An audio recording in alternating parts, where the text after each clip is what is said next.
দর্শক অনেক স্বাগত জানাচ্ছি বীজ সংলাপে। শেরিনা ওয়াহিদ প্রতিবারের মতো চলে এসেছি আমাদের নিয়মিত আয়োজন বীজ সংলাপে আপনাদের সাথে আলোচনা করতে।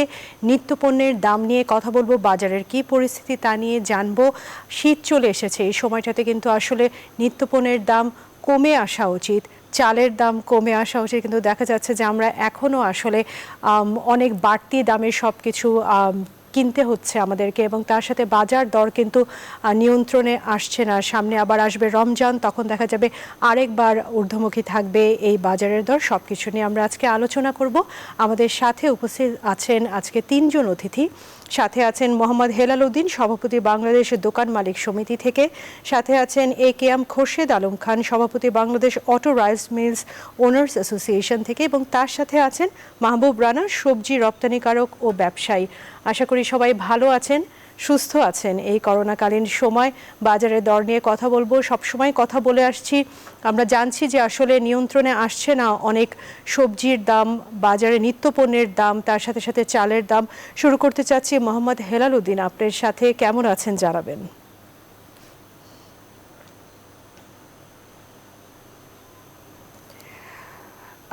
AKM খোরশেদ আলম, আপনার সাথে কথা বলতে চাচ্ছি। হেলাল উদ্দিনের একটু অডিওতে হয়তো সমস্যা হচ্ছে। খোরশেদ আলম, আপনি জানাবেন কেমন আছেন, সুস্থ আছেন কিনা, এবং কি বলবেন এই মুহূর্তের বাজার পরিস্থিতি নিয়ে। আল্লাহ ভালো রাখছেন, আপনারা কেমন আছেন? এখন পর্যন্ত সুস্থ আছি, আশা করি সুস্থ থাকতে পারবো আমরা। আমরা এই আশাই করি ইনশাআল্লাহ সবাই সুস্থ থাকবো অবশ্যই, এবং আমরা এই সুস্থ থেকেই মানসিক পরিস্থিতি ঠিক রেখে আমরা সামনে আগায় যাবো ইনশাআল্লাহ। ইনশাআল্লাহ। আসলে আমরা ভালো, শারীরিক ভাবে ভালো আছি, সার্বিক ভাবে ভালো নাই। বৈশ্বিক যে কারণটা, যে COVID-19 থেকে শুরু করে এখন যে আবার যে কোনো ব্যাপারে আমরা যে আসছি, আমরা অনেক কঠিন সময় পার হচ্ছি সাধারণ মানুষ। তো আসার খবর হলো বাংলাদেশ যেভাবে মাননীয় প্রধানমন্ত্রী তার নেতৃত্বে সঠিক সিদ্ধান্তে আমাদেরকে যেভাবে নিয়ন্ত্রণ করছেন এই কোভিডকে, সেটা আমাদের একটা অহংকার আমরা বলতে পারি, আল্লাহর রহমত এবং তার চেষ্টা।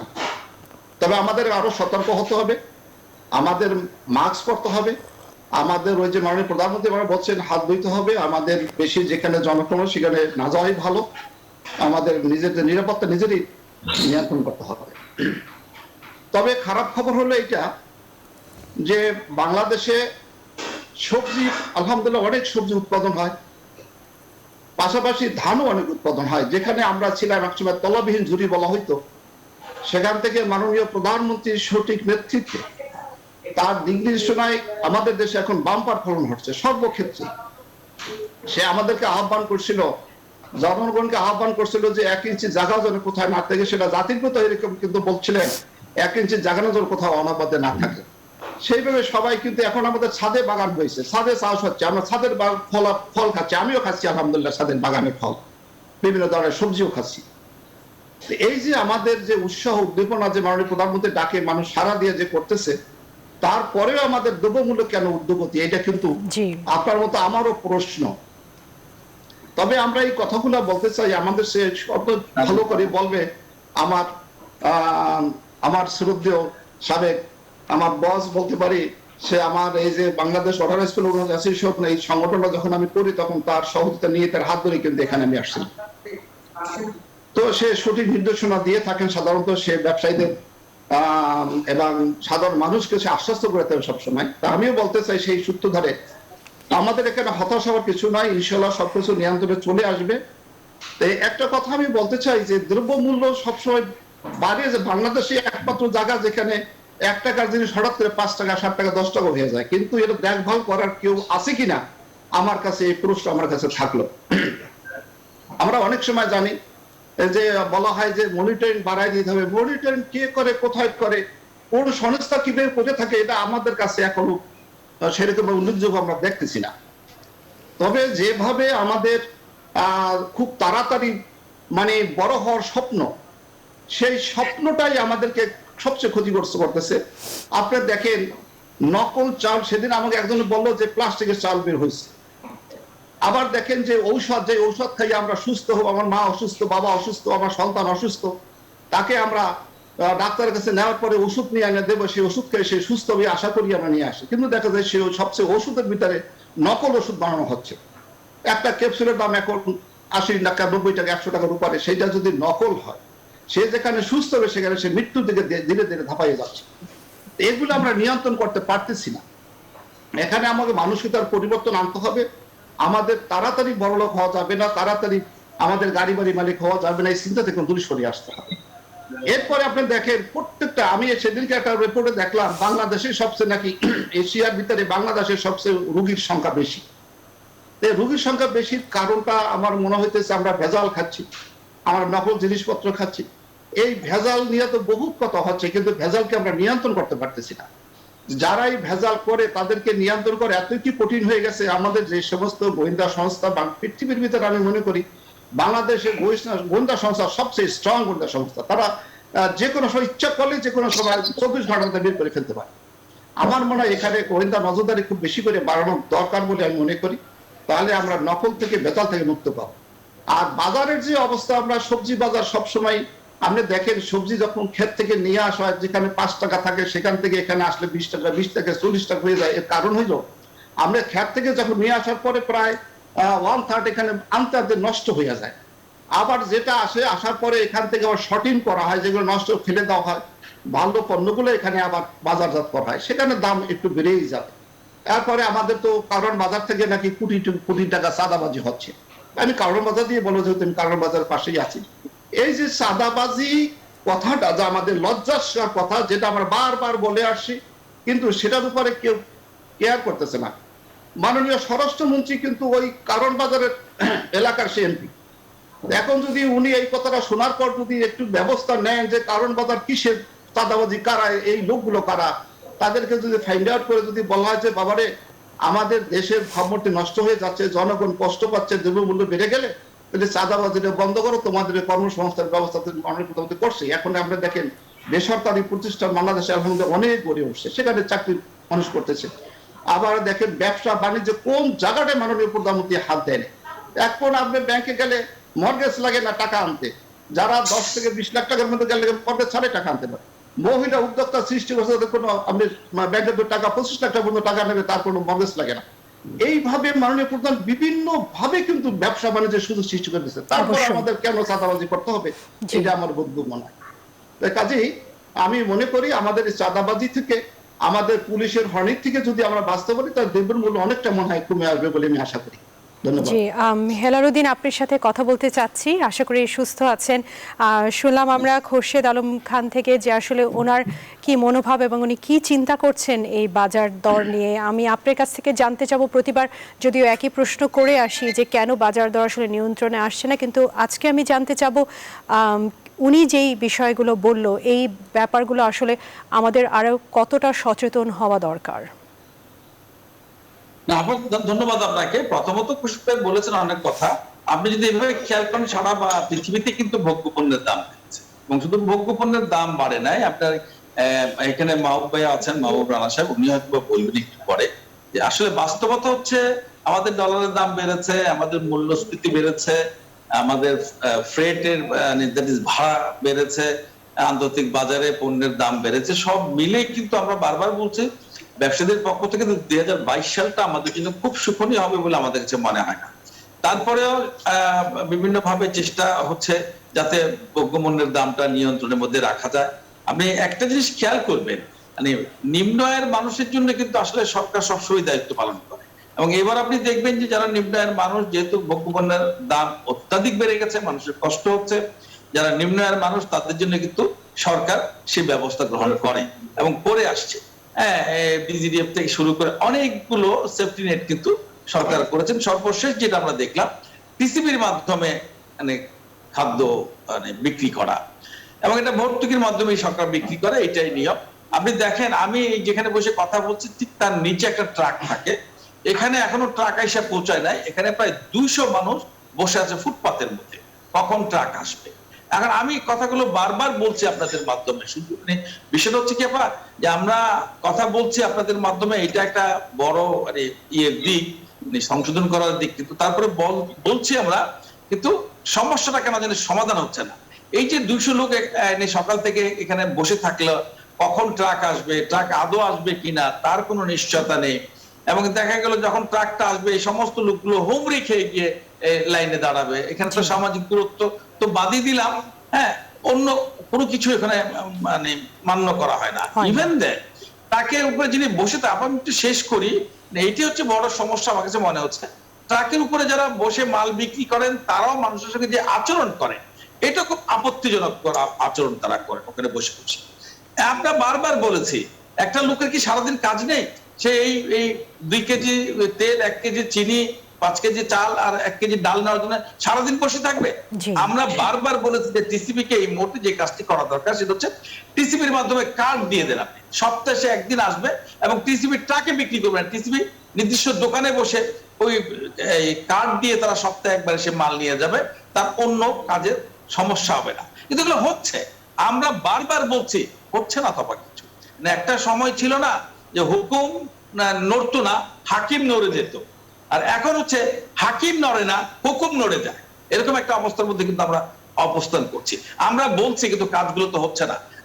সরকার চেষ্টা করছে, যথেষ্ট চেষ্টা করছে, ভর্তুকি দিচ্ছে, কিন্তু এখানে যেটা মিনিমাম একটা পদ্ধতি বা মিনিমাম একটা সিস্টেমের মাধ্যমে যাতে দরিদ্র জনগোষ্ঠীর কাছে মালটা গিয়ে পৌঁছায়, এটা তো ট্যাক্সের টাকা ভর্তুকি দেওয়া হচ্ছে, তাহলে কেন সে প্রপার লুকটা পাবে না বলে? এবং একই লোক দেখবেন প্রতিদিন একই লাইনে দাঁড়াচ্ছে, দাঁড়িয়ে সে মালটা নিয়ে যাচ্ছে, অর্থাৎ সে এখান থেকে নিয়ে আরেক জায়গায় ব্যবসা করছে। তার তো কোনো কর্ম করতে হচ্ছে না, সে তো সকাল থেকে লাইনে এখানে লাইন দেওয়ার জন্য সে সকাল থেকে বিকেল পর্যন্ত ওখানেই সে অবস্থান করছে, সে তো কাজ করছে না কিছু। অর্থাৎ এখান থেকে 2বার 3বার মাল নিলে তার প্রতিদিন 4 থেকে 500 টাকা বিক্রি হয়। তো আসলে তাহলে কি লাভটা হলো? লাভটা হচ্ছে যে একটা জনগোষ্ঠী যাদের জন্য করা তারা পাচ্ছে, এটা বলে আসছে আমরা দীর্ঘ সময়, হচ্ছে না। তো আমি আপনার মাধ্যমে আবার অনুরোধ করব, অবশ্যই আশা করি আমাদের মাধ্যমে যেন জনগোষ্ঠী জানতে পারেন এই সমস্যাগুলোর কথা এবং সিস্টেমের কথা যেটা বললেন, এটা যেন আসলে সামনে মেনটেন করা হয়। একটু কথা বলবো মাহবুব রানা আপনার সাথে, আশা করি সুস্থ আছেন। দুজন বক্তার কাছ থেকে আমরা সমস্যাগুলোর ব্যাপারে শুনলাম, আপনি বলবেন যে এই মুহূর্তে বাজার পরিস্থিতি কি রকম? জনাব, ধন্যবাদ আপনাকে আমাকে কথা বলার সুযোগ দেওয়ার জন্য। আপনারা জানেন যে বিশ্বে তাজা শাকসবজি উৎপাদনের দিক দিয়ে আমরা 3 নম্বরে আছি। অর্থাৎ আমাদের দেশে প্রতি বছর প্রায় 1,80,00,000 মেট্রিক টন তাজা শাকসবজি উৎপাদন হয়ে থাকে। তার মধ্যে আপনার ক্যারিং এবং হারভেস্টিং এর অদক্ষতার কারণে প্রায় 20% ড্যামেজ হয়ে যায়। বাকি শাকসবজি থেকে রপ্তানি হয় কিছু এবং বাকিগুলো আমাদের দেশেই আমরা ভোক্তারা খেয়ে থাকি। এখন কথা হচ্ছে, আমাদের তাজা শাকসবজি ফলমূলের যে 20% নষ্ট ড্যামেজ হয়, 20 থেকে 30% হয়, এটা যাতে না হয়, আরো গুণগত মান উন্নত করার জন্য বিদেশে নিয়ে, বিশেষ করে আমি বলবো ভিয়েতনাম, কম্বোডিয়া, চায়নায় আমাদের কৃষকদেরকে প্রতিটি অঞ্চল থেকে 4-5 জন করে সরকারি কর্মকর্তাদেরকে, শুধু তারা গেলে হবে না, সাথে প্রতিটা অঞ্চল থেকে 4-5 জন করে কৃষককে নিয়ে বিদেশে নিয়ে প্রশিক্ষণ দিতে হবে। তারা কিভাবে মানে ফলন দ্বিগুণ হয়, উন্নত মানের হয়, সাইজে বড় হয় এবং দেখতে সুন্দর হয়, এগুলি যাতে তারা শিখে আসে এবং তারা এসে বাচ্চাদেরকে এখানে তারা শেখাবে। এখন এই যে দাম, বাজার দাম কমছে না কেন, আপনি যেটা বললেন, আমি জনাব খুরশেদ আলম সাহেবের কথাই বলবো যে উনি বললেন কাউরান বাজারে স্বরাষ্ট্রমন্ত্রী এলাকায় কোটি কোটি টাকা চাঁদাবাজি হয়। আমার কথা না, আমি খুরশেদ আলম ভাই যেটা বললেন, ওখান থেকে কিন্তু প্রধানমন্ত্রীর কার্যালয় 2 থেকে 2.5 কিলোমিটার, স্বরাষ্ট্রমন্ত্রী এলাকা, এটা ওনারা নিয়ন্ত্রণে কেন পারছেন না বা করছেন না? খুরশেদ আলম ভাই যেটা বললেন, কোটি কোটি টাকা চাঁদাবাজি হয় তাদের শাকসবজি ফলমূলের মার্কেটে। এই চাঁদাবাজির ইয়াটা কিন্তু তাদের শাকসবজিতে গিয়ে পড়ে থাকে এবং পথে ঘাটে আছে, নৌকায় ট্রাকে তো চাঁদাবাজি আছেই। ওইগুলি কারা করে থাকে? এখন দেশে এই চাঁদাবাজরা তাদের রাজনৈতিক পরিচয় কি, তারা কিভাবে বা কেন, কোন শক্তিতে তারা বলবান হয়ে চাঁদাবাজি করে থাকে, এটার এই যে এফেক্ট যে শাকসবজির উপর পড়ছে এবং দেশবাসীর উপর পড়ছে এই চাঁদাবাজির প্রভাবটা। আমরা এবার আসি, যেটা বললাম, বিদেশে যদি প্রশিক্ষণ নিয়ে আসে ব্যাপক ফলন বৃদ্ধি হবে। এখন আমরা যদি এটা জৈব পদ্ধতিতে উৎপাদন করতে পারি, তাহলে বিদেশের রপ্তানির যে মূল্যটা, প্রফিটটা, এটা 4 গুণ বেড়ে যাবে। আপনাদেরকে বলে আমি আমরা যেটা রপ্তানি করে থাকি প্রতি কেজি $2 থেকে $2.5, যদি এটা জৈব পদ্ধতি হয় এটার মূল্য হবে $5 উপরে। অর্থাৎ তখন এটা ফরেনার, ইউরোপ, আমেরিকার যারা আছে তারা কিন্তু পেয়ে থাকবে। এখন আমাদের যে রপ্তানিকৃত পণ্য, ভেজিটেবল, তাজা শাকসবজি, ফলমূল, এগুলোর কনজিউমার হচ্ছে আমাদের বাংলাদেশি ভাইরা। এগুলো কোনো বিদেশি কিন্তু খেয়ে থাকে না। এবার আসুন, এই জৈব পদ্ধতিতে কিন্তু কিছু কিছু জায়গায় হচ্ছে, কিন্তু গুণগত মান ভালো হচ্ছে না।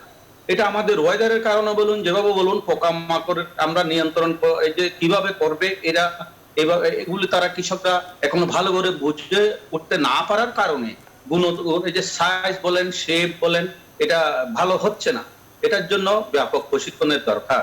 আর যেটা আমি শুধু তাজা শাকসবজি, ফলমূল করে রপ্তানি করে থাকি তা নয়, আমি কিছু ভোগ্যপণ্য আমদানি করে থাকি। আজকে চট্টগ্রামের খাতুনগঞ্জের বাজারে গত 15 দিন থেকে কিছু কিছু পণ্যের দাম বৃদ্ধি পেয়েছে। যেমন আপনি যেটা ছোলা, রমজানকে কেন্দ্র করে প্রতি কেজিতে 4 থেকে 5 টাকা বৃদ্ধি পেয়েছে আজকের বাজার ধরে। ডাল মনে 200 টাকা, যেটা মসুর ডাল প্রতি মনে 200 টাকা বৃদ্ধি। তারপর এই তৈল, যেটা ফার্ম অয়েল, সোয়াবিন অয়েল তো অনেক দাম। ফার্ম অয়েল 5100 টাকা, আজ থেকে 20 দিন 25 দিন আগে ছিল 4900 টাকা প্রতি মন। তারপর এগুলি এইভাবে বাড়তেছে। কিশমিশ প্রতি কেজিতে 15 টাকা বেড়ে গেছে, চিনি 3 টাকা বেড়ে গেছে। চাল গত 1 মাসের চাইতে গত 15 দিন আগে প্রতি কেজিতে 50 টাকা বৃদ্ধি হয়েছে। ওই তো পাবে আছে, এখন আর বাড়েনি। গত 15-7 দিনে আমাদের এই যে খোরশেদ ভাই আছেন, চাল ডাল মালিক সমিতির সভাপতি, উনি ভালো বলতে পারেন আমাদের থেকে। মাঝে মধ্যে কিন্তু আমরা শুনি এই চাল কল মালিকদেররাই নাকি সিন্ডিকেট টিন্ডিকেট করে বাড়িয়ে দেন। আমি দুঃখিত খুশিদ ভাই, আপনাকে কিন্তু এটা আমি টার্গেট করে বলছি না। মাঝে মধ্যে এগুলো হয়, শুনি আমরা। ইন্ডিয়া থেকে আমদানি করতে হয় তখন।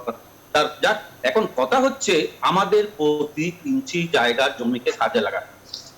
শাক সবজি চাষ করতে হবে, ফলমূল চাষ করতে হবে। আমি বিশেষ করে বলবো সরকারকে যে 3 পার্বত্য চট্টগ্রামে যেটা জুম চাষ হয়, জুম চাষে ধানের পরিমাণ তারা খুবই কম করে, এবং এই জুম চাষে এই যে বন্যার হয় না, এখানে ক্ষতি খুব কম হয়। পাহাড়ি আদিবাসী ভাইরা তারা জুম চাষের মধ্যে ধান হয় এবং খুব বাম্পার ফলন হয়। ওখানে যদি প্রতি ইঞ্চি জায়গা কাজে লাগানো যায়, তাহলে আশা করি আমাদের দেশে আর বিদেশ থেকে চাল আমদানি করতে হবে না। আরেকটা ব্যাপার বলবো, সরকার যদি কৃষকের উৎপাদিত ধান চাল উচিত মূল্য দিয়ে কিনে, এবং এটা যদি আবার সরকার কম দাম দিয়ে 10-20 টাকা কেজি কম দিয়ে বিক্রি করে, তাহলে আমার কৃষকরা উদ্বুদ্ধ হবে। তারা অবশ্যই আমরা সমাধান নিয়ে আপনার সাথে আরো কথা বলবো। আপনি অনেক ধরনের সমাধান দিচ্ছেন আমাদেরকে, আমরা আসলে সমাধানই শুনতে চাই, সমস্যা না। আমরা কথা বলবো। প্রিয় দর্শক, যেতে হচ্ছে একটা ছোট্ট বিরতিতে। নিউজ 24 এর সাথেই থাকবেন।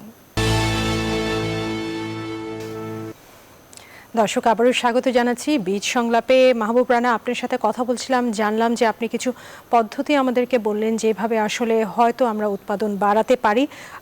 যদি এই বিষয়ে কথা বলতে চাই, হেলাল উদ্দিন আপনার সাথে কি বলবেন?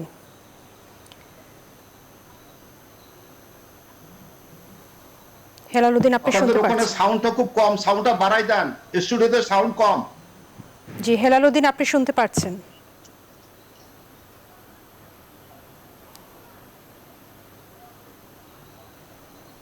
জি হেলাল উদ্দিন, আপনি এখন শুনতে পাচ্ছেন আমাকে? হ্যাঁ, শুনতে পাচ্ছি আপা। জি, একটু জানতে চাবো যে মাহবুব রানা আমাদেরকে যে বিষয়গুলোতে আসলে কথা বললো, যে কিভাবে আসলে উৎপাদন বাড়ানো যায় এবং চাষের জন্য যে প্রশিক্ষণ দিয়ে আসার পরে হয়তো অনেক কিছু দেখা যাবে যে আমাদের নিত্যপণ্যের দাম কমে যাবে, এই ভিত্তিতে যে আমরাই এগুলো আসলে উৎপাদন করতে পারবো। এই বিষয়ে যদি আপনার কাছ থেকে জানতে চাই যে আপনি কি মন্তব্য দিবেন। না, ধন্যবাদ আপা। মাহবুব রানা তো আসলে দেশের বাইরে ভোগ্যপণ্য, বিশেষ করে সবজি টবজি রপ্তানি করেন, সে কারণে উনি বারবার কথা বলবেন, ঠিক আছে। আচ্ছা আপা, আপনি মনে করেন তো এই 55,000 বর্গ মাইলের মধ্যে পৃথিবীর কোন দেশ আছে শাকসবজি উৎপাদনে আমরা তৃতীয়? অর্থাৎ আমরা প্রচুর উৎপাদন করছি না তা না কিন্তু। এবং সরকার বিভিন্ন ভাবে কৃষকদের ফেসিলিটিস করছেন, বিভিন্ন ভাবে তাদেরকে ভর্তুকি দিচ্ছেন, বিভিন্ন ভাবে সহায়তা করছেন, এবং সেই সহযোগিতার কারণে দেখবেন আমাদের উৎপাদন বেড়েছে। আমরা খুবই ভালো উৎপাদন করছি। পৃথিবীতে এত অল্প জায়গায় আমরা তৃতীয় স্থান সবজি উৎপাদনে কিভাবে করলাম? আমাদের তো সেই সক্ষমতা আছে। বিষয় হচ্ছে আমরা সেই যেটা মাহবুব ভাই বললেন, সেটা হচ্ছে যে আমরা সেই মানসম্পন্ন ইয়েটা তৈরি করতে পারছি কিনা। এখন দেখেন সারা পৃথিবীতেই যেভাবে ফলন বাড়ছে, আমাদের কিন্তু এখন আর ওই যে মানে কি বলে আগের মতো চাষাবাদ কিন্তু এখন আর পৃথিবীতে কোথাও নাই। তো সেই ক্ষেত্রে তারপরে চেষ্টা করতে হবে আমাদের, যাতে আমরা যেটা রানা ভাই বললেন যে জৈবিক পদ্ধতিতে আমরা যাতে চাষাবাদটা করতে পারি, সেটা যারা রফতানি করেন তাদেরকে আমি অনুরোধ করবো, তারা যদি নিজেদের উদ্যোগে কাজটি করে তাইলে বোধহয় হতে পারে। আদারওয়াইজ আমরা যদি সবাই জৈবিক পদ্ধতিতে আমরা যদি কৃষি উৎপাদনে চলে যাই, তাইলে আমাদের কিন্তু মানে কৃষিতে সংকট দেখা দেয়। অর্থাৎ সেটা সুযোগ খুব বেশি আছে বলে মনে হয় না। যারা ব্যবসা করেন তারা নিজেদের উদ্যোগে সেটা তৈরি করে নিতে পারে, সেটা ঠিক আছে। কিন্তু এখন প্রশ্ন যেটা হচ্ছে যে আসলে এই যে 2022 সালটা আমরা কিভাবে আমরা অতিক্রম করব। আমরা করোনার ধাক্কা সামলে ওঠার চেষ্টা করেছিলাম, এবং আপনি কয়েকদিন আগে পর্যন্ত, এই 1 মাস আগে পর্যন্ত আপনি দেখেন আমাদের চিত্রটা, আমরা খুব ভালোভাবেই চলছিলাম। আমরা ঘুরে দাঁড়াবার চেষ্টা করছিলাম এবং ঘুরে দাঁড়াবার দ্বার প্রান্তে চলে এসেছিলাম। এখন আবার নতুন করে ওমিক্রন, এই ওমিক্রনের কারণে বিদেশি শুরু হয়েছে। আমরা সেই বিদেশিটা কতটুকু মানবো, আমাদের সংক্রমণ কি পরিমাণ হবে, হ্যাঁ, এই জায়গাটা কিন্তু আসলে এই মুহূর্তে সবচেয়ে বেশি প্রয়োজন। আমরা যে স্বাস্থ্যবিধি না মানি, আমরা যদি নিজেকে টিকার আওতায় না আনি, সেই ক্ষেত্রে কিন্তু আমরা যত চেষ্টাই করে নেই, আমাদের অর্থনীতি টিকে থাকবে না, আমাদের মানব সম্পদ টিকে থাকবে না, আমরা এখন যে সচ্ছল অবস্থা থাকছি সেটা হয়তো বা টিকে থাকবে না। অতএব এই মুহূর্তে সবচেয়ে বেশি প্রয়োজন হচ্ছে, আমার মনে হয়, সেটা হচ্ছে নিজেকে আগে সুরক্ষিত করা, জীবন এবং জীবিকাকে একত্রে পরিচালিত করা। জীবন এবং জীবিকা একত্রে তখনই পরিচালিত হবে যখন আমি টিকার আওতায় আসবো, যখন আমি মাস্ক পরবো, যখন আমি স্বাস্থ্যবিধি মানবো। আমার মনে হচ্ছে 2022 সালটা আমাদের সবচেয়ে বড় চ্যালেঞ্জিং, শুধু বাংলাদেশে না, সারা পৃথিবীর মানুষের জন্য অবশ্যই। খোরশেদ আলম, আপনার কাছে একই জিনিস নিয়ে আসছি। 2022 সালটা আসলে চ্যালেঞ্জিং হবে, আমরা সবাই জানি। আমাদের সবার আসলে এই আরেকটা ওয়েভ যেটা এসেছে, এটা হয়তো অতিক্রম করে পার করাটা একটা বড় লড়াই হবে। এই বিষয়ে আপনার কাছ থেকে জানতে চাবো যে মাহবুব রানা যে কথাটি বলল, আসলে এই ব্যাপারে আপনার মতামত কি হবে?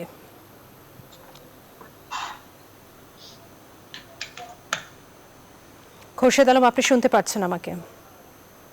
আপনার একটু আনমিউট করতে হবে, আপনি হয়তো মিউটে আছেন।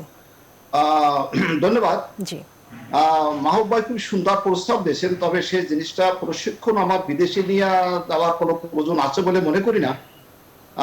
তার কারণ আমাদের দেশে যে কৃষি মন্ত্রণালয়ের অধীনে যে বিআরডিবির মাধ্যমে যে প্রশিক্ষণ গুলো দেয়, সেখানে যদি আরো ভালোভাবে, আমাদের কৃষি সম্প্রসারণ অফিস আছে, সেখান থেকে যদি ভালোভাবে এদেরকে প্রশিক্ষণ দেয়। মাঠ কর্মী আছে, আপনি জানেন আমাদের মাননীয় প্রধানমন্ত্রী মাঠ কর্মী দিয়ে দিয়েছেন, যারা গ্রামে ইউনিয়ন কর্মী আছে, যে ইউনিয়নে গিয়ে তারা দেখভাল করবে কৃষক কিভাবে ফলন ফলাইতেছে, সেখানে কোনো সমস্যা আছে কিনা, কোন সারটা কি পরিমাণ দিতে হবে, কখন পানি দিতে হবে, কোন বীজটা রোপণ করতে হবে, এই লোক আমাদের নিয়োগ দেওয়া আছে। কিন্তু তারা দুঃখের বিষয়, তারা ওই অফিস পর্যন্তই থাকে, কোথাও যায় সেই খোঁজ খবরটা নিচ্ছে না, প্রশিক্ষণ দিচ্ছে না। এইটাকে আমি মনে করি, মাহবুবের কথাকে আমি ধরেই বললাম যে এদেরকে যদি বিভিন্ন ইউনিয়নে গিয়া এই কৃষকদেরকে ডেকে যদি এদেরকে একটু একদম বৈঠক করা হয়, তাদেরকে একটু প্রশিক্ষণ দেয়, তাহলে বোধ হয় যে খাদ্য উৎপাদনটা আরো বাড়বে। কারণ এখন তো কৃষকরা নিজেদের মতো করে তারা কিন্তু ফলন ফলাচ্ছে, তা তো ইনশাল্লাহ বাম্পার ফলন হচ্ছে। আপনি যে মাহবুব বলছে আমরা সবজিতে তৃতীয় বিশ্বে, তাহলে এটা তো নেই যে কৃষকদের নিজস্ব কিন্তু অবদান, তারা নিজস্ব অবদান দিয়ে কিন্তু এই জায়গাটা আমাদেরকে নিয়ে আসে। এখানে আর সরকারের অবদানটা হইলো এখানে এদেরকে সার, কীটনাশক এবং এইগুলা সরবরাহ করে দিচ্ছেন। একসময় আমরা দেখছি যে সারের জন্য মানুষ মেরে ফেলছে, কৃষক মেরে ফেলছে, কিন্তু মাননীয় প্রধানমন্ত্রী ক্ষমতা আসার পরে এরকম ঘটনা আজ পর্যন্ত ঘটে নাই। আজ পর্যন্ত আপনি দেখেন, যখন বিদ্যুতের পানি সেচের ব্যবস্থা যখন দরকার, তখন প্রয়োজনে ঢাকা থেকেও বিদ্যুৎ কেটে আপনার গ্রামগঞ্জে কিন্তু বিদ্যুৎ দেওয়া হয়েছে, যাতে পানি সরবরাহ ঠিক মতো রাখতে পারে, পানি যেন তারা পায় বিদ্যুতের মাধ্যমে। এই কাজগুলো সরকার করে যাচ্ছে, কিন্তু সরকারি যে সমস্ত অফিসগুলো আছে, যারা প্রশিক্ষণ দেওয়ার মতো যে কৃষি সম্প্রসারণ অফিসগুলো, এদের যে মাঠে মাঠে কাজ করা দরকার, এদের খোঁজ খবর নেওয়া দরকার, কিভাবে কৃষিকে আরো উপরের দিকে নিয়ে যাওয়া যায়। আপনারা চিন্তা করেন, তারা কিন্তু চিন্তা করেন, তারা মাসের গালে বেতনটা পাচ্ছে, তাদের কোনো সমস্যা নেই, তারা কিন্তু ওই বেতন পর্যন্ত আছে, এরপর দেশটাকে কিভাবে আগায় নিয়ে যাবে সে চিন্তা করে। একা একজন ব্যক্তি, মাননীয় প্রধানমন্ত্রী, সে তো নির্দেশনা দিয়ে যাচ্ছেন, কিন্তু বাস্তবায়ন করার দায়িত্ব এই সরকারি সচিব থেকে শুরু করে নিচের পর্যায় পর্যন্ত, এবং আমাদের জনগণের এর সাথে সম্পৃক্ত হবে। আপনি দেখেন মাননীয় প্রধানমন্ত্রী এক সময় সে দুর্নীতির বিরুদ্ধে জিহাদ ঘোষণা করছে, জিরো টলারেন্স ঘোষণা করছে, কিন্তু আমি দেখি নাই কখনো কোনো এমপি, মন্ত্রী বা আওয়ামী লীগের কোনো নেতা, ওয়ার্ড ইউনিটের বা অন্যান্য যে সমস্ত জনগণ আছে, কেউ তার সাথে একাত্ম ঘোষণা করছে। কিন্তু আমি একদিন আমার এই অটো রাইস অর্গানাইজেশনের প্রায় আমরা 500 থেকে 700 লোক একাত্রে এক মিটিং এ আমি বলছিলাম যে মাননীয় এই যে মাননীয় প্রধানমন্ত্রী দুর্নীতির বিরুদ্ধে যে জিরো টলারেন্স ঘোষণা করছে, সে যে জিহাদ ঘোষণা, আমরা তার সাথে একাত্ম ঘোষণা করলাম। আজকে থেকে আমরাও আর মানে দুর্নীতি করবো না, আর দুর্নীতি যারা করবে তাদেরকে আমরা সহায়তা দেবো না, এবং সেই দুর্নীতি আমরা প্রতিহত করার চেষ্টা করবো। এখন আসলে হয়েছে কি, জনগণ যতক্ষণ না পর্যন্ত সম্পৃক্ত না হবে ততক্ষণ পর্যন্ত কিছু করার নাই। একটা ব্যক্তির, একজন প্রধানমন্ত্রী নির্দেশ দিতে পারে, বাস্তবায়ন করার দায়িত্ব আমাদের। সে আমরা দেখছেন পৃথিবীর কোন রাষ্ট্রপ্রধান যে এরকম সে কিভাবে মাস্ক পরতে হবে, কিভাবে হাত ধুইতে হবে, কিভাবে আপনার চলতে হবে, এগুলো কিন্তু সে কিন্তু একাধিকবার টেলিভিশনে কিন্তু সে অ্যাড দিয়ে গেছে, অ্যাডের মতো। এটা পৃথিবীর কোথাও ছিল না, মানে প্রধানমন্ত্রী দিচ্ছে, কিন্তু আমরা ফলো করতেছি না। এখন আমরা দেখেন 12 তারিখ থেকে বাধ্যতামূলক করছে মাস্ক, কিন্তু এখনো আমরা দেখতেছি যে কেউ মাস্ক পরতেছে না। সবাই এখনো সচেতন হয়নি। জি, এখন আমাদের হয়েছে কি আপা, জনগণকে আরো উদ্বুদ্ধ করতে হবে, আরো সচেতন করতে হবে, এই সচেতন আরো বাড়াইতে হবে। বাড়াইলে দেখবেন মানে আমাদের আরো অনেক আগায় যাব। আমাদের কৃষির আমাদের আছে, আপনি জানেন চালের দাম বাড়ছে, আমাকে এই প্রশ্ন আমি করার কথা কিন্তু করে নাই কেন আমি জানি না। আমি নিজের থেকে বলতে চাই, আমাদের এই ভরা মৌসুমে চালের দাম বাড়লো কেন, এই চালের দাম বাড়ছে কেন, এই কথাটাকে আমি আপনাদের মাধ্যমে বিভিন্ন টেলিভিশনের মাধ্যমে টকশোর মাধ্যমে বলে যাচ্ছি, বিভিন্ন ফোরামে বলতেছি যে আমাদের দেখেন বড় মাছ যেমন ছোট মাছ খেয়ে ফেলে। আমরা যখন অটো রাইস মিল আসছি, আসার পরে যে এখানে 25,000 ছিল আপনার হাস্কিন মিল, সেটা প্রায় বন্দর পথে। আর এই যে আমরা দেখুন গুরু বা কোম্পানিগুলো এখন আসছে চালের ব্যবসায়, আচার, চাটনি, চিরা, মুড়ি, এগুলার পরে এখন আবার ঘরছে তারা চিনি, তারা বানায় তেল, তারা বানায় লবণ। এখন বাকি ছিল চাল, সেই চালের ব্যবসা আছে। এখন চালের মধ্যে অস্থিরতা। আমি মনে করি না যে চিনি এখন লবণ আমাদের 36টা খেতে হবে। এই কয়েকটা লোকের হাতে লবণ থাকায় এই লবণ নিয়ে আমাদের কোনো হেডেক নাই যে 36টা লবণ হবে, কারণ যেখানে লোকাল আমাদের লবণ পাওয়া যায়, খনিতে আমার লবণ আছে। আমাদের যেই তৈল আপনি দেখেন বিশ্ব বাজারে যেখানে সোয়াবিনের লাগে আপনি কম্পেয়ার করেন যে সেখানে 160 টাকা তেল খাইতে হবে কেন, মানে 4 থেকে 5টা লোকের হাতে তৈলা, তারা যাইভাবে দাম নির্ধারণ করে সেইভাবে আমরা খাচ্ছি, এটা নিয়ে কোনো কথা নেই। আপনি দেখেন চিনি, এই যে আমাকে মাহবুব ভাই বললো 4 টাকা বেড়ে গেল, চিনি কয়েকটা, আমি চিনি এরকম আমাকে দিয়ে দেন কয়েকটা, এরকম 100 কোম্পানির চিনি কোম্পানি বানাই দেন, 100 সোয়াবিনের তেল বানাবে এরকম কোম্পানি বানাই দেন। সরকার সেইখানে ভর্তি যেত, সরকার জনগণের টাকা দিয়ে আমরা যে এইভাবে আমাদের প্রতারণা করবে সেটা সরকার মানিয়ে নেবে বলে আমি আশা করি না। আর চাউলের ব্যবসা তারা সেটা নামছে, তারা প্রত্যেক দিন ধান মজুত করতেছে, কিন্তু সেই চাউলটা কিন্তু আমাদের সরবরাহ করতেছে না। তাহলে চাউলটা যদি আমার ধান আছে, কয়েকদিন আগে মাননীয় প্রধানমন্ত্রী খাদ্যমন্ত্রী বলছিলেন আমরা চাউল আমদানি করি, আমি সেটা ভেটো দিয়েছিলাম যে চাউল আমদানি করতে আমরা দেব না, আমাদের ট্যাক্সের টাকা বিদেশে পাচার করতে দেব না। তার কারণ আমার ধান আছে, পর্যাপ্ত পরিমাণ ধান আছে, আমার চাউল আছে। গত এই আমরা একটা মিটিং এ ছিলাম মাননীয় খাদ্যমন্ত্রীর সাথে, সেখানে এক ব্যবসায়ী বলছে যে আমি তো এখনো পুরাঞ্চল আমি কিনি, সেই চাল আমি বাজার বেশি, আমার নূতন দেয় না, পুরাঞ্চল দেয়, সেটা নওগাঁ থেকে নাকি এই চালগুলো আসে। তাহলে যদি গত মৌসুমের চাল যদি এখনো যদি বাজারে আসতে পারে, তাহলে আমার এখনো সেই ধান চাল এখনো আমার আছে, বিভিন্ন গোডাউনে আছে, বিভিন্ন জায়গায় মজুদ আছে, তো আমার আবার আমদানি করতে হবে কেন? আমার কথা হলেছে যে এইগুলোকে বের করবে কে, এই যে সরবরাহটা চেইনটাকে ঠিক রাখার জন্য কাজ এটা কে করবে? আর যারা এই যে এই দেশে যারা 10-15টা মাল্টিনেশনাল কোম্পানি আছে, এদের বিরুদ্ধে যাবে কে? বিরলের গলায় ঘন্টা বানবে, ঘন্টা বাঁধবে কে? মেয়াও দিলে এই ঘন্টা থামাইবে কে? এদেরকে থামানোর জন্য আমাদের মনে করি যেইভাবে মাদকের জন্য আইন হয়েছে, যেইভাবে মনে করেন রোড অ্যাক্সিডেন্টের জন্য আইন হয়েছে, এইরকম আইন করিয়া দিতে হবে। যারা ব্যাংকের মালিক, বিমার মালিক, যারা তেল বানায়, চিনি বানায়, এরা চালের ব্যবসা করতে পারে না, এরা এই ব্যবসা করতে পারে না, এরা এসিবির ব্যবসা, এরা যারা চালের ব্যবসা এখন থেকে সেই পূর্বপুরুষ থেকে করে আসছে, তারপর ধরেন যে স্বাধীনতার পর থেকে যারা দেশটাকে টিকাই রাখছে। আপনার মতামত আমরা শুনলাম, আমরা বিরতির পরে এসে আবারও আলোচনা করব আপনার সাথে। প্রিয় দর্শক, আরেকটা ছোট্ট বিরতিতে যেতে হচ্ছে, নিউজ 24 এর সাথেই থাকুন। আবারও স্বাগত জানাচ্ছি বীজ সংলাপে। নিত্যপণ্য বাজার নিয়ে কথা বলছিলাম। হেলালুদ্দিন, আপনার কাছে ফিরে আসছি, অনুষ্ঠানের শেষে চলে এসেছি। 2022 সালটাকে কিভাবে দেখছেন এবং কোনো সমাধান যদি আপনি দেন আমাদের দর্শকদের উদ্দেশ্যে। আপনার ছবিটা দিলাম। হেলালুদ্দিন, আপনার সাথে কথা বলছি আমি। হেলালুদ্দিন, আপনি শুনতে পাচ্ছেন? হেলালুদ্দিন, একটু আনমিউট করতে হবে। হেলালুদ্দিন, শুনতে পাচ্ছেন? জি হেলালুদ্দিন, আপনি শুনতে পাচ্ছেন? শুনতে পাচ্ছি আপা, বল। যে অনুষ্ঠানের শেষে চলে এসেছি, সময় আমাদের তেমন একটি নেই। একটু জানতে চাবো যে দর্শকদের উদ্দেশ্যে যদি কিছু বলতে চান, এই 2022 সালে আসলে কোনো সমাধান যদি আপনি দিতে চান আমাদের জন্য। না, সমাধান হচ্ছে আপা এইটুকু যে সেটা আমাদের ভোগ্যপণ্যের, বিশেষ করে আমাদের যে দেশীয় উৎপাদিত পণ্য, সেগুলো মোটামুটি সহনীয় পর্যায়ে আছে। 2-1 টাকা কখনো বাড়ে, কখনো 2-1 টাকা কমে। এর মধ্য দিয়ে কিন্তু এটাই বাজার ব্যবস্থাপনা। বাজার ব্যবস্থাপনা মানে এমন কোনো বিষয় না যে কোনো পণ্যের দাম বাড়বে না। বাজার ব্যবস্থাপনা এমন কোনো বিষয় না যে কোনো পণ্যের দাম কমবে না। জি, এই ফ্লাকচুয়েশনটা থেকে যাবে আসলে। জি, তাই না? আপনি জি, যদি অবশ্যই। খেয়াল করেন এভাবে, আজকে বাজারে রসুন কত করে বিক্রি হচ্ছে, আজকে পেঁয়াজ কত করে বিক্রি হচ্ছে, আদা কত করে বিক্রি হচ্ছে, এগুলো অনেক কম দামে বিক্রি হচ্ছে। তো এটা মানে একটা সময় তোমরা রসুন কিনেছি 300 টাকা কেজি, জি। এখন তো সেই রসুন 70 টাকা 80 টাকা করে পাওয়া যায়। অর্থাৎ এই জায়গাটা আমাকে মনে রাখতে হবে, দিস ইজ মানে বাজার, আপনাকে এটা কমবে, মাঝে মধ্যে বাড়বে। তবে হ্যাঁ, এখানে যেটা ওনারা বলছেন আমি ওনাদের সঙ্গে একমত যে কোনো সিন্ডিকেশন যাতে না হয়, জি। কোনো বিশেষ চক্র যাতে কয়েকজনের মিলে কোনো পণ্যের দাম না বাড়ায়, সেই দিকে অবশ্যই সরকার লক্ষ্য রাখে। বাণিজ্য মন্ত্রণালয় আছে, আমাদের টেরিফ কমিশন আছে, অন্যান্য সংস্থাগুলো আছে, তারা দেখছে। আমরা চাই যে সেভাবে ওনারা দেখভাল গুলো করুক। তবে একটি বিষয় আমাদের মনে রাখতে হবে, এই সারা বিশ্বে কিন্তু ভোগ্যপণ্যের বাজারটা অস্থির। আমরা যাতে সবাই, বিশেষ করে আমরা যারা নিম্ন আয়ের মানুষ, তাদের একটু খেয়াল রাখতে হবে, এবং সেই খেয়ালটা আমরা যদি সবাই মিলে যেন অর্থাৎ সরকার একসাথে যেভাবে- রাখি। জি, মাহবুব রানা, আপনার সরকার কাছে যেভাবে আসতে চেষ্টা চাচ্ছি। করছে, আমরা অবশ্যই, জি, আমরাও যেন চেষ্টা করি। মাহবুব রানা, আপনি যদি কিছু বলার থাকে আমাদের দর্শকদের উদ্দেশ্যে। শুনুন, আমাদের দেশে পেঁয়াজের কথা আমি বলবো, সব সময় কিন্তু আমদানিকৃত পেঁয়াজের সাথে আমাদের দেশে উৎপাদিত পেঁয়াজের দাম কম থাকে, বেশি থাকে। এটা আমাদের এই দেশীয় কৃষকরা লাভবান হয়ে থাকে। এইবার কিন্তু আজকে ইন্ডিয়ান পেঁয়াজের বাজার হচ্ছে 40 থেকে 42 টাকা, কোনো কোনো ক্ষেত্রে 45 টাকা, কিন্তু আমাদের দেশি পেঁয়াজ হচ্ছে 30 থেকে 35 টাকা। কিন্তু কম এটা কেন?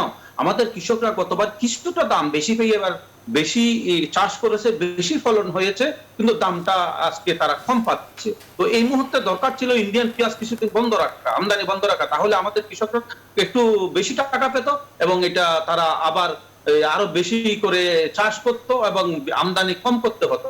কিন্তু এক্ষেত্রে দেখা যাচ্ছে যদি তারা যদি এবার লাভ না হয়, তাহলে আগামীতে তারা পেঁয়াজ যে চাষ কম করবে, আমদানি বেড়ে যাবে, তখন আমদানি যে গত 2-1 বছর আগের মতো 150-200 টাকা, তখন সিন্ডিকেট হয়ে যাবে, 200 টাকা পেঁয়াজ খেতে হবে। তো এতে এই দিক দিয়ে নজর দিতে হবে। এবং আমার কাছে খুবই খারাপ লাগে এখন এই যে দেশের পেঁয়াজটা ইন্ডিয়ান আমদানিকৃত পেঁয়াজটা কমে যাওয়াতে। এটা ওইটা উচিত ছিল বেশি পাওয়া কৃষকদের। এটা অবশ্যই। খোরশেদ আলম, আপনার কাছে আসতে চাচ্ছি, আপনার কাছে শেষ বক্তব্যটি জানতে চাবো।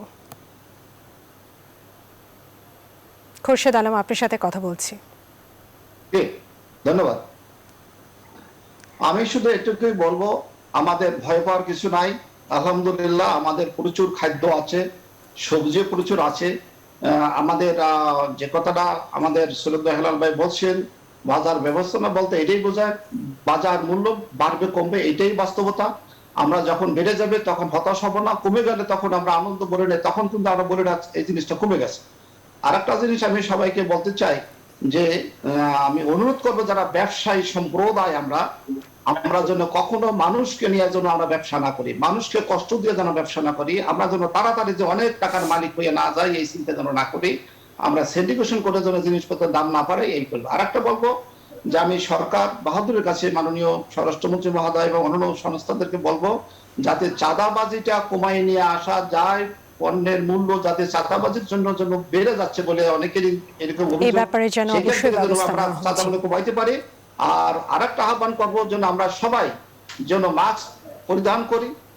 অবশ্যই। জি, অনেক ধন্যবাদ আমাদের সম্মানিত অতিথিদের, অনেক ধন্যবাদ জানিয়ে আজকের মতো এখানে বিট সংলাপ শেষ করছি। সবাই ভালো থাকুন, সুস্থ থাকুন, করোনাকালীন সময়ে সবাই সবার খেয়াল রাখুন, স্বাস্থ্যবিধি মেনে চলুন, তার সাথে সাথে নিউজ 24 এর সাথেই থাকুন।